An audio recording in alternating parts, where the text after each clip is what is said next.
All right, we're gonna do a move called grasping the chi. So take a kind of wide stance, kind of sink the hips a little bit, shift your hips back towards your back leg. If you're mirroring me, that'll be your left leg. Have your hands in fists by the quad, that is the inguinal crease of your back leg.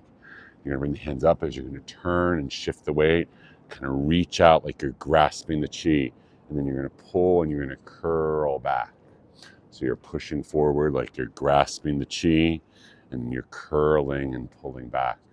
You're twisting or turning the hips as you go forward, and then kind of turning back toward the back leg, reaching out, grasping the chi, and then coiling it back.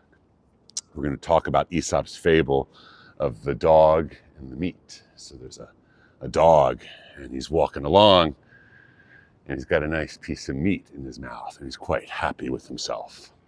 And he's crossing over a log across a stream. And as he crosses over the log across the stream, he looks down and he sees his reflection in the water.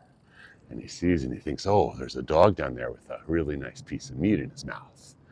And so the dog lets go of the meat that he's got in his mouth, and he snatches at the meat below him. But as it turns out, he loses his piece of meat, and the other one was just a reflection.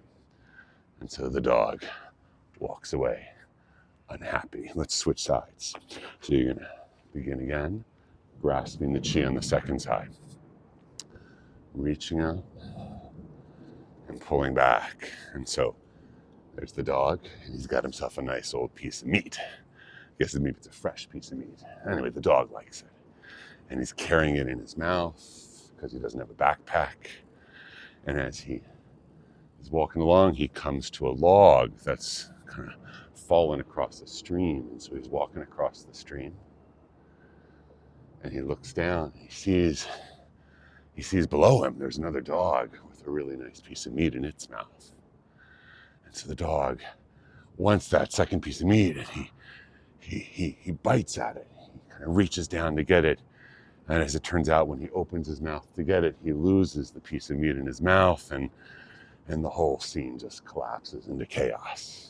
And so our poor friend the dog walks away with nothing. Isn't that how it is sometimes? All right. You can let that go about your day, pretend nothing happened.